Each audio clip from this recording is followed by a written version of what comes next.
नमस्कार साथियों, मेरे YouTube चैनल रियल मैथ में आपका स्वागत है। साथियों, हम बात करने वाले हैं आज द्विघात समीकरण की। हाई स्कूल बेस पे द्विघात समीकरण की बात करेंगे हम, क्या हाई स्कूल लेवल पर द्विघात समीकरण क्या पढ़ाया जाता है। साथियों, इस चैप्टर में सबसे पहले पढ़ेंगे हम द्विघात समीकरण को किसे बोलते हैं। साथियों, क्वाड्रेटिक इक्वेशन। द्विघात समीकरण साथियों क्या होता है।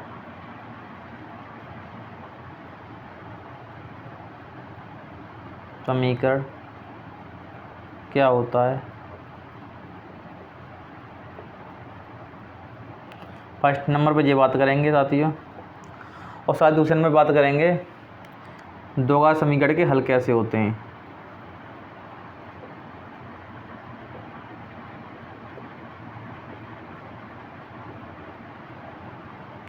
यानी ये द्विघात समीकरण साथियों किन किन विधियों से हल होता है, इनमें हम पढ़ेंगे। नंबर पे पर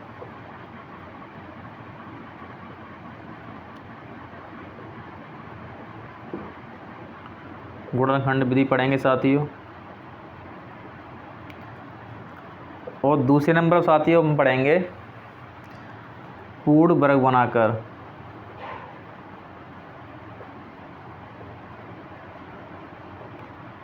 पूर्ण वर्ग बनाकर हम द्विघात समीकरण कैसे हल करेंगे। साथियों, एक मेथड पढ़ेंगे हम, इसे हम श्रीधराचार्य विधि कहते हैं। श्रीधराचार्य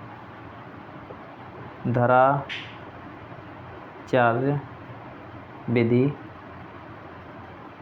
इस विधि से हम किस तरह से द्विघात समीकरण को हल करेंगे वो हम देखेंगे। उसके बाद साथियों हम देखेंगे द्विघात समीकरण के मूल। द्विघात समीकरण के मूल तथा उनकी प्रकृति। यानी द्विघात समीकरण के मूल क्या होते हैं और वो किस तरह के मूल होंगे वो देखेंगे। और हम देखेंगे साथियों क्या अगर हमको द्विघात समीकरण के मूल दे रखे हों तो समीकरण द्विघात समीकरण कैसे ज्ञात करेंगे। यानी मूलों से द्विघात समीकरण कैसे ज्ञात करें वो जानेंगे हम। और साथियों लास्ट में हम कुछ क्वेश्चन पढ़ेंगे भाषा के आधार पर द्विघात समीकरण बना करके हम अपनी समस्याओं को कैसे सॉल्व कर सकते हैं। भाषा पर आधारित, या हम कह सकते हैं समस्याओं पर आधारित क्वेश्चन।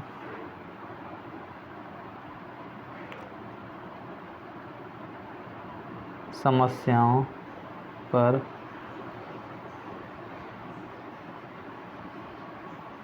आधारित प्रश्न, और उन समस्या को कैसे सॉल्व करेंगे हम द्विघात समीकरण से वो देखेंगे। और साथियों छठे नंबर पर हम कुछ और क्वेश्चन दे सकते हैं कि कुछ क्वेश्चन ऐसे होंगे जो द्विघात समीकरण नहीं पढ़ते हैं, लेकिन उन द्विघात समीकरण बना करके हम उनको हल कैसे करेंगे। विविध क्वेश्चन तरह के देखेंगे हम।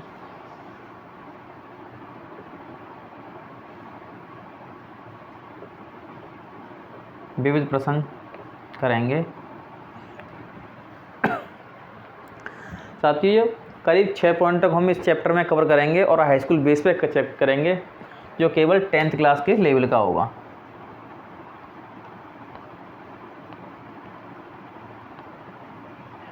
टेंथ क्लास का।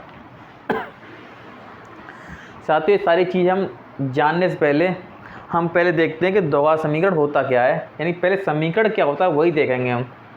आइए कि समीकरण क्या होता है, और समीकरण को साथ ही समझने से पहले हम एक चीज़ सीखेंगे कि व्यंजक क्या होता है। आइए साथियों, इससे पहले हम देखते हैं व्यंजक। व्यंजक इसे बोलते हैं एक्सप्रेशन। कि व्यंजक क्या होता है। साथियों जो व्यंजक के बारे में जानेंगे हम कि व्यंजक चर और अचर राशियों का सम्मिलित रूप होता है और उसमें एक या एक से अधिक पद हो सकते हैं। यानी चर राशि x मान ली हमने, और कोई अचर मान लो 3x प्लस 5x स्क्वायर कह सकते हैं, या 3qx प्लस 2। इस तरह साथियों हम देख सकते हैं चर और अचर राशियों का संबंध आपस में दर्शाता है। हम इसे जोड़ सकते हैं, घटा सकते हैं, इनको हम व्यंजक कहते हैं साथियों, व्यंजक कहते हैं व्यंजक।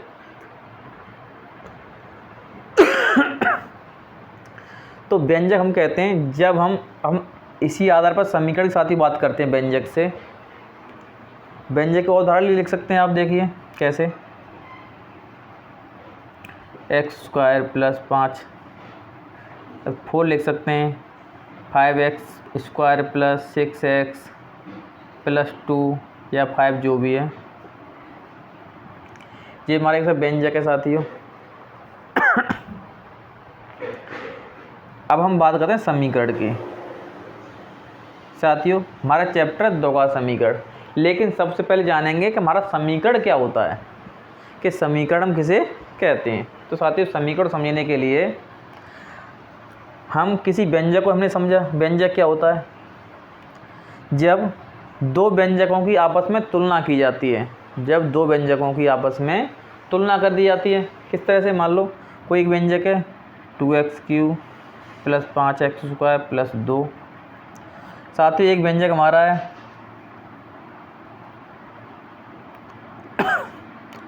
5x square plus 2x plus 5। ये हमारे साथ एक व्यंजक है। इस व्यंजक की आपस में तुलना कर दी जाए, यानी ये आपस में बराबर कर दिए जाए या एक दूसरे को घटा दिया जाए, तो हमारा ये समीकरण बन जाता है। अर्थात हम कह सकते हैं, या किसी व्यंजक के बराबर साथियों हम कोई नंबर रख दें, मान लो इसके बराबर हम कोई नंबर रख देते हैं, इस व्यंजक के बराबर मान लो 0 रख दिया या 5 रख दिया, तो साथियों हमारा ये समीकरण बन जाता है। समीकरण बन जाता है। अब समीकरण में हम देखते हैं साथियों कि हमने दो व्यंजकों की तुलना की, या कोई व्यंजक किसी नंबर के बराबर रख दिया है। यानी हम कह सकते हैं कि अगर किसी व्यंजक में बराबर का चिन्ह या एक से अधिक व्यंजकों के बीच बराबर का चिन्ह आ जाए, हम उसे समीकरण कह सकते हैं, समीकरण। अब साथ समीकरण भी कई तरह के होते हैं। तो साथ ही हम देख रहे हैं कि इनमें एक राशि व्यक्त हो रही, चर राशि x, इसे हम चर राशि कहते हैं, चर यानी वेरिएबल। तो समीकरण में जो वेरिएबल की मैक्सिमम घात होती है, यानी चर की मैक्सिमम घात से होती है, यानी इस व्यंजक में देख सकते हैं हम, इसकी मैक्सिमम घात 3 है, तो हम कह सकते हैं यह व्यंजक हमारा 3 घात का व्यंजक है, यानी तृतीय घात का व्यंजक है। ऐसे ही समीकरण, अगर समीकरण में प्रयुक्त चर राशि जो है साथी हमारी है, जैसे x है, इसमें इसकी सबसे बड़ी घात क्या है, x की 3, तो साथियों ये हमारा समीकरण 3 घात समीकरण है, यानी त्रिघाती समीकरण, 3 घात का समीकरण।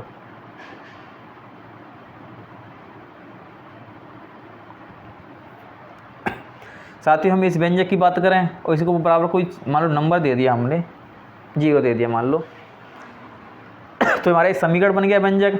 अब इसकी मैक्सिमम घात क्या है, 2x की चर राशि की, तो इसे हम 2 घात समीकरण कहेंगे, यानी 2 घात समीकरण लिख सकते हैं, 2 घात समीकरण।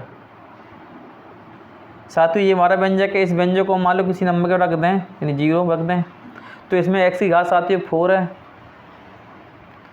तो इस समीकरण को साथियों कह सकते हैं चतुर्थ घात समीकरण, चतुर्थ घात समीकरण। अर्थात साथियों हम यहाँ से समझ सकते हैं किसी समीकरण में प्रयुक्त चर राशि या चर राशि यूज की जा रही है, उसकी मैक्सिमम जो घात होगी हम वही घात का समीकरण उसे कह सकते हैं। लेकिन साथियों आज हम बात करने वाले हैं 2 घात समीकरण, यानी ऐसा समीकरण जिसमें उसकी मैक्सिमम घात 2 होगी, मैक्सिमम घात हमारी 2 होगी। देखते हैं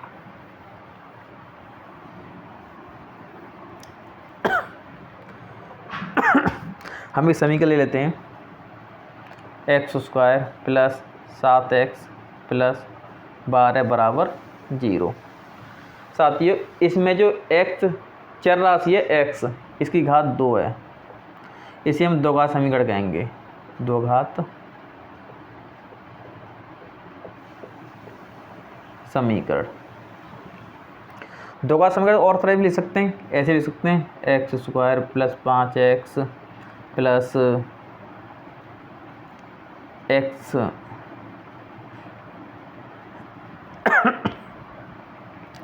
हम इसे मिला के लिख सकते हैं x यानी a लिख सकते हैं बराबर 0। यही हमारा दो घात समीकरण है। साथ ही एक बात स्पष्ट हो जा सकती है दो घात समीकरण के लिए, यानी जिसमें चर राशि उसकी यूज हो रही है, उसकी जो मैक्सिमम घात है 2, वो हमारा दो घात समीकरण कहलाएगा। सॉरी, दो घात समीकरण के मानक रूप की बात करेंगे। यहाँ पर हम दो घात समीकरण बहुत तरह के हो सकते हैं, लेकिन जो मानक रूप होगा क्वाड्रेटिक इक्वेशन, मानक रूप यानी स्टैंडर्ड फॉर्म जो इसकी होगी एक्स समीकरण की, मान लो कोई एक्स चर राशि में समीकरण, तो ax² plus bx plus c बराबर 0। साथियों हम इस मानक समीकरण के बारे में चर्चा करेंगे, यानी जिसमें इस चर राशि प्रयुक्त x हो रही है उसकी घात के घटते क्रम में लिखेंगे। देखिए यहाँ इसकी घात 2 है, यहाँ x की घात 1 है, लिखते नहीं। यहाँ x है लेकिन इसकी घात 0 है, यानी x की घात 2 है यहाँ पर एक के साथ में, प्लस b के साथ में साथियों x की घात 1 है, प्लस c के साथ में x है, इसी घात 0 है, यहाँ लिख सकते हैं, यानी घात घटते क्रम में लिखेंगे। तो हमारा मानक रूप कहलाया दो घात समीकरण का, यानी इसे क्वाड्रेटिक इक्वेशन कहते हैं साथियों, क्वाड्रेटिक इक्वेशन। साथियों x की घात 0 जो 1 हो जाता है, इसलिए हम इसे ax² plus bx plus c बराबर 0 के c x की घात 0 साथियों 1 होता है। x की घात 0 के साथ ही किसी भी नंबर की या किसी का भी घात अगर 0 रख दें हम, उसका वैल्यू 1 होगी। अगर हम किसकी लें, 1 की घात 0 ले लें, इसका मतलब 1 होगा। 100 की घात 0 लिख दें, साथ ही इसका मतलब भी 1 ही होगा। यानी किसी भी घात का शून्य कर दिया जाए, उसकी वैल्यू आती साथियों 1। साथियों हमने इसका मानक रूप देखा कि दो घात समीकरण मानक रूप, हम इसी मानक रूप के बारे में अध्ययन करेंगे चैप्टर के अंतर्गत, और देखते हैं किस तरह से इसका मानक रूप लेते हैं और इसे अच्छी तरह समझते हैं। इसका मानक रूप हमारा यानी ax² plus bx plus c बराबर साथियों 0, जहाँ हमारे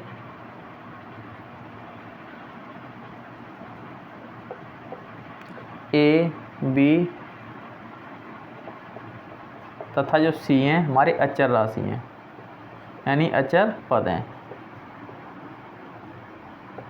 अचर राशि हमारी। लेकिन साथियों अचर तो हैं, लेकिन a 0 के बराबर नहीं है, कि 0 भी साथियों एक अचर राशि है। a की वैल्यू 0 भी मान सकते हैं हम कि अचर है, लेकिन इस इक्वेशन में a की राशि 0 नहीं हो सकती। क्यों साथियों, देखते हैं। अगर साथियों हम a की जगह 0 रख दें हम,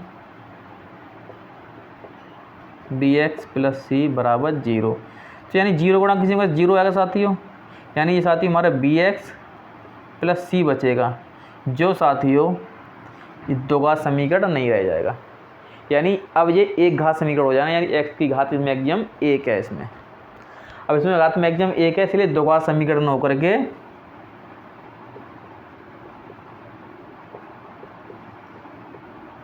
ये दो घात समीकरण साथियों नहीं रह जाएगा, ये हमारा एक घात समीकरण हो जाएगा।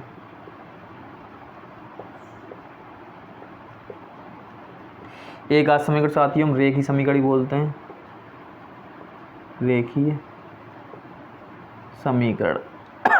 हम रेखीय समीकरण की किसी चैप्टर में बात करेंगे, लेकिन यहाँ पर समझते हैं एक घात वाला समीकरण एक घात रेखीय समीकरण रहता है। इसीलिए हम कहते हैं कि a की वैल्यू 0 के बराबर नहीं है, बाकी सब है, यानी 1 हो सकती है, 2 हो सकती है, 3 हो 4 हो सकती है, जो वैल्यू हो सकती है वो होती है, लेकिन 0 नहीं होगी। अचर राशि कोई भी हो सकती है, तब जाकर के हमारी ये फॉर्म स्टैंडर्ड फॉर्म मानक रूप बनता है। यानी हम तभी कहेंगे जहाँ पर a बराबर नॉट इक्वल टू 0, यानी a 0 के बराबर साथियों नहीं होना चाहिए। सबसे पहले आज हमने चैप्टर में द्विघात समीकरण किसे कहते हैं वो समझा, द्विघात समीकरण का मान रूप सीखा हमने, और जहाँ पर एक अब इसे हम इसके हम पढ़ेंगे किससे हल किया जाता है, इसको हम किस तरह से द्विघात समीकरण साथियों हल करते हैं। आइए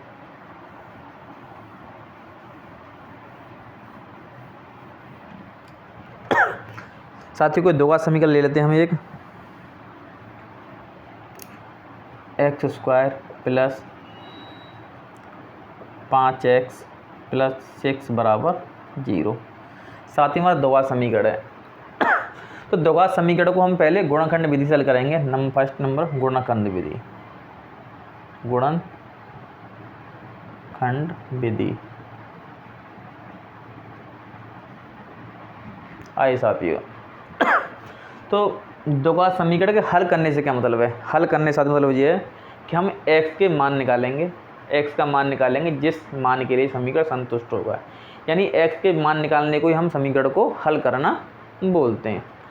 तो गुणनखंड विधि से हल करने के साथियों हम कैसे करेंगे देखते हैं कि साथियों इसमें देखते हैं हम, इसमें a बराबर साथियों 1 है, क्या इसकी इस तुलना करेंगे हम ax² plus bx plus c बराबर 0 समीकरण तुलना करेंगे साथियों। एक जगह यहाँ पर 1 है, क्योंकि 1 का किसी में गुणा करो तो उतना ही रहता है, ठीक।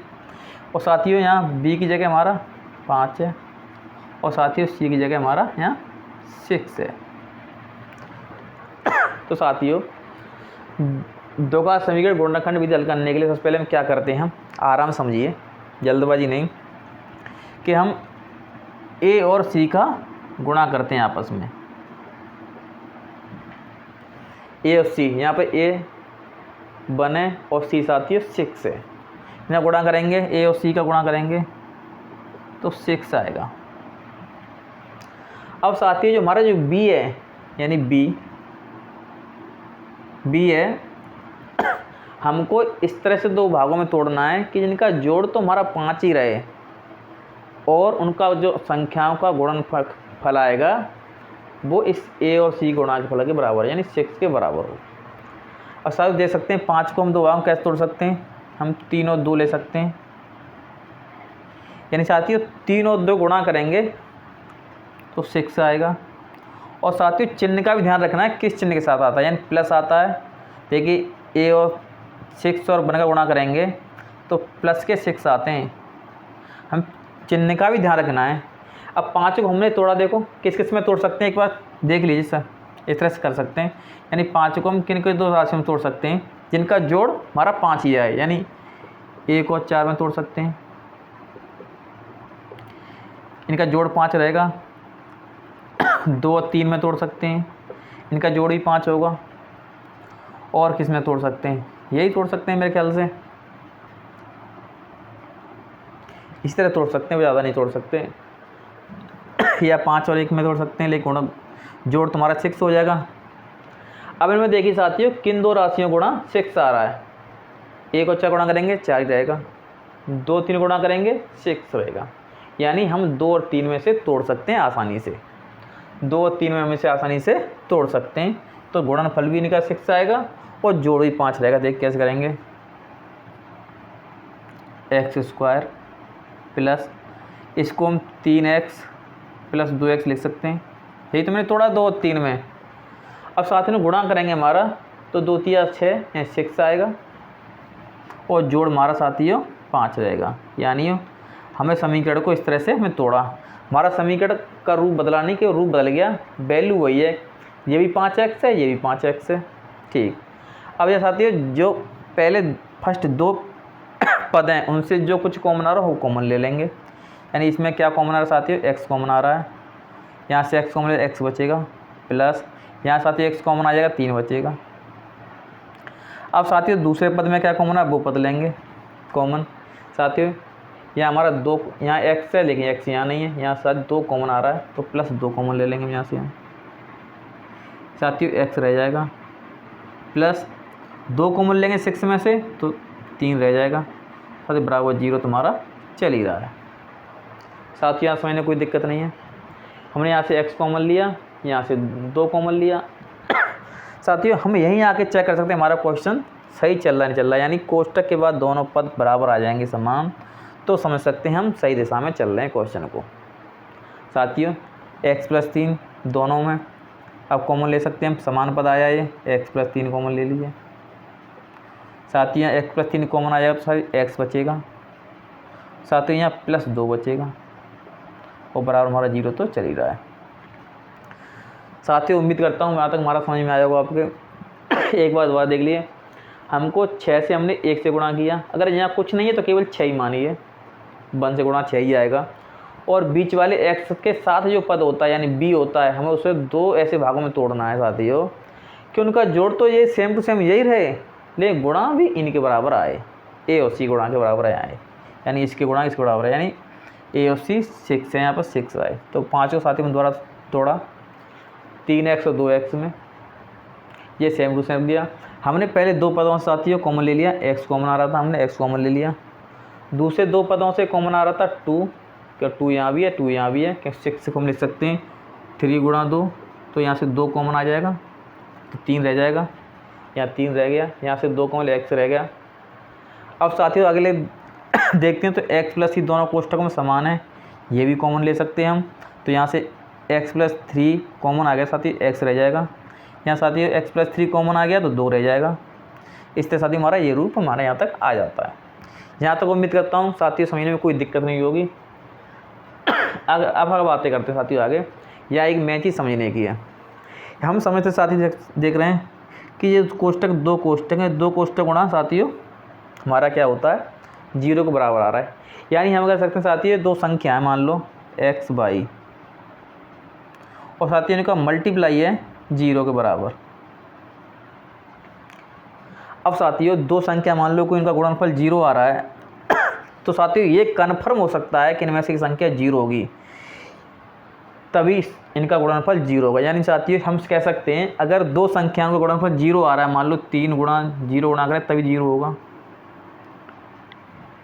यानी 0 2 संख्या गुणनफल तभी होगा उनमें से जब एक संख्या हमारी 0 होगी।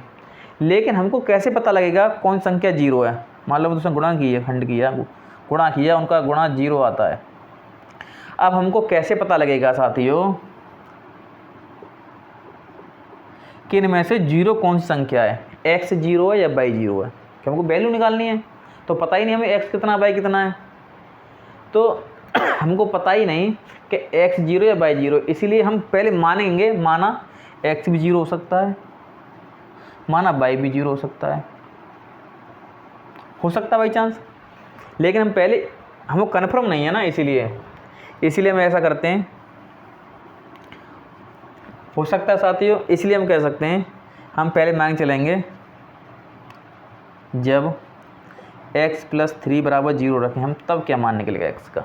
इसलिए पहला हमें मानो ये 0 हो सकता है, तब x का मान साथ निकाल सकते हैं यहाँ से, x बराबर -3, यानी x की वैल्यू 3 उधर जाएगा, माइनस हो जाएगा। अब हो सकता है ये भी 0 हो, तो इसे लिखेंगे हम जब x+2 बराबर 0 हो, तब क्या x का मान होगा साथियों x का मान हमारा आ जाएगा -2, कि हम 2 को उधर ले जाएंगे, प्लस है मान हो जाएगा पॉजिटिव हो जाएगा, माइनस हो जाएगा। साथियों x के 2 मान आ गए, यानी x बराबर -3, x बराबर -2 साथियों, यानी साथियों x के यही मान हम कहते हैं हल हैं, समीकरण के दोगा समीकरण के हल हैं यही मान, यानी x बराबर -2 और -3, ये दोगा समीकरण का यही हल कहते हैं। यानी x के यानी चर राशि जो यूज हो रही है दोगा समीकरण में, उसका मान निकालना ही दोगा समीकरण को हल करना आप बोलते हैं। साथ ही हमने गुणाखंड विधि से हल किया है। एक क्वेश्चन साथी और देख लेते हैं हम इस तरह का। साथी उम्मीद करता हूँ आपसे कि आपको पूरी तरह समझ में आ रहा होगा, इसमें कोई ज़्यादा कठिन वाली बात नहीं है और स्पष्ट हो जाएगा अगली बार हम करेंगे तो। मैं सारी बात साथ क्लियर करता चल रहा हूँ, कहीं आपको कोई समस्या जिससे ना हो। एक क्वेश्चन ले लेते हैं, x square plus 7x plus 12 बराबर 0। दोगुना समीकरण साथी हमारा अब ये हमको हल करना है। वही गुणनखंड विधि से सीख रहे हैं अभी हम, तो गुणनखंड विधि से हल कर रहे हैं। यहाँ पे साथियों ए कितना है 1, तो 12 का हम ए से गुणा करेंगे, ए और सी का गुणा करेंगे। हम गुणा करते हैं ए और सी बराबर है हमारा 12 आ जाएगा, क्यों 12 का 12 है, एक ही है मतलब नहीं। अब साथियों में 7 यानी बी जो होता है हमको इस तरह दो भागों में तोड़ना है साथियों, जोड़ तो 7 ही रहे लेकिन गुणा 12 आ जाए। देखते हैं साथियों कि कौन कौन से हम इसे गुणनखंड कर सकते हैं 7 के। एक और 6 हो सकता है, जोड़ के हमारा साथियों 7 ही रहेगा लेकिन गुणा करके साथियों हमारा 12 नहीं आ रहा है। एक और हो सकता है, 3 और 4 हो सकते हैं, या पहले 2 और 5 देख लेते हैं हम। 2 और 5 जोड़ के 7 आ रहा है साथियों, लेकिन गुणा करके हमारा 12 नहीं आ रहा है। और देख सकते क्या हो सकते हैं हम, 3 हो सकता है, उधर 4 हो सकता है। अब साथ देखते हैं कि 3 चौक 12 और जोड़ के 7 आ रहा है, यानी 12 चाहिए हमको, यानी हम यही 2 लेंगे गुणनखंडों को इसके। हम 5 को 7 को इन्हीं 2 भागों में तोड़ेंगे, यानी x square plus 4x plus 3x plus 12 बराबर 0। साथियों समीकरण रूप बदल दिया, केवल समीकरण वही है। 7x को केवल हमने तोड़ा अपनी सुविधा के अनुसार 4x और 3x में, क्योंकि इनका गुणनफल 3 और 4 का साथियों 12 रहेगा। और चिन्ह भी ध्यान रखना हमको, पॉजिटिव पॉजिटिव है तो इनका गुणनफल भी पॉजिटिव होगा, यानी 12 पॉजिटिव आएगा। ठीक है ना। आगे करते हैं आगे। हमने साथियों क्या बताया कि पहले 2 पदों से कॉमन ले लें, जो कुछ कॉमन होगा। साथ ही मुझे x कॉमन दिखाई दे रहा है और कुछ कॉमन है नहीं, यहाँ से x गया तो x रह जाएगा। साथ ही कॉमन में कोई दिक्कत तो नहीं है कि एक्स स्क्वायर को साथ ही लिख सकते हैं x इंटू एक्स, एक x कॉमन ले लेंगे हम, सिंगल x रह जाएगा। और 4x में से कॉमन ले लेंगे साथियों हम, तो केवल 4 रह जाएगा, x कॉमन चलेगा। अगले पद में देखते हैं, x दोनों में है नहीं तो कॉमन ही ले सकते हैं हम। 3 देखते हैं, 3 इसमें है, 12 में भी 3 है, कि 4 गुणा 12 ऐसे लिखते हैं, 4 गुणा 3 12, तो 3 कॉमन ले सकते हैं हम। तो यहाँ से साथ 3 कॉमन लिया हमने, तो साथ ही इसमें x रह जाएगा और साथ ही यहाँ से हमारा 4 रह जाएगा, 3 कॉमन ले लेंगे तो। ठीक है ना, यहाँ तो कोई समस्या नहीं। आगे बढ़ते हैं अब साथ ही यहीं से हम देख सकते हैं कि हमारा क्वेश्चन सही चल रहा है, यानी कोष्टक वाली दोनों राशि हमारी अगर समान आ गई तो हम क्वेश्चन सही दिशा में ले चल रहे हैं। हम इसी को हम कॉमन ले लेते हैं आगे जा कर के, x प्लस 4। अब यहाँ से साथ ही x रह जाएगा और यहाँ साथ ही प्लस 3 रह जाएगा। साथ ही ये बराबर 0 चल रहे थे, वो बराबर 0 चले थे। वही बात फिर आ गई, 2 राशियों का गुणनफल 0 आ रहा है तो कौन सी 0 होगी पता ही नहीं हमको, इसलिए बारी बारी दोनों को 0 मानेंगे। यानी जब हम इसको 0 मानेंगे, एक बार इसको 0 मानेंगे, तो x प्लस 4 बराबर 0 रख देंगे, और साथ ही एक बार रख देंगे x प्लस 3 बराबर 0। अब देखते हैं साथ ही करते हैं, यहाँ से x की वैल्यू -4 हो जाएगी, यहाँ से x की वैल्यू -3 हो जाएगी। जब हम 3 को उधर ले जाएंगे, साथ ही x के 2 मान निकल आते हैं, एक -3 सॉरी एक -4 एक -3।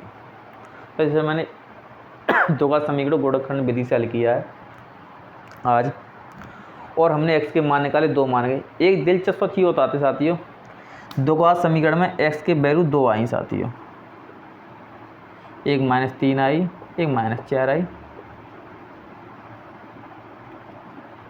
तो x की वैल्यू 2 ही क्यों आ रही हैं बार बार? पहले क्वेश्चन देखा तब भी x के मान 2 आए, अब भी 2 आए। साथियों जितनी घात का समीकरण होता है, ये दोगुना समीकरण कर रहे हैं हम, 2 घात का है, तो जितनी घात का समीकरण होगा उसकी चर राशियों का मान भी साथियों उतना ही रहेगा। अगर साथियों 3 घात का समीकरण होता तो x की वैल्यू 3 आती, 3 मान आते x के। अगर 4 का समीकरण होता है उसके 4 मान आते x के। जितनी घात का साथियों समीकरण होता है उसके मान भी उतने ही आते हैं, और साथियों इन्हीं मानों को हम मूल कहते हैं, मूल यानी रूट। यानी एक्स की जो वैल्यू आती है वही साथी हमारे मूल कहलाते हैं, रूट। यानी द्विघात समीकरण के मूल निकालना ही हम द्विघात समीकरण को हल करना बोलते हैं। जिस विधि से निकालना है अलग विधि कहलाती है। हमने गुणनखंड विधि से हल किया, क्योंकि जाके इसके दो गुणनखंड बन जाते हैं। देखो ये एक गुणनखंड जीरा, एक गुणनखंड जीरा, ये रेखीय गुणनखंड बन जाते हैं। इसी विधि को हम गुणनखंड विधि इसलिए कहते हैं। साथियों आज तक हमने गुणनखंड विधि से हल करना सीखा। अगले वीडियो में हम और कुछ प्रैक्टिस करेंगे और अगली विधि के बारे में बात करेंगे। आज की वीडियो साथियों हम यहीं समाप्त करते हैं। अगर आप मेरा वीडियो अच्छा लगा हो तो चैनल को सब्सक्राइब करें और लाइक करें और शेयर करना न भूलें। धन्यवाद साथियों।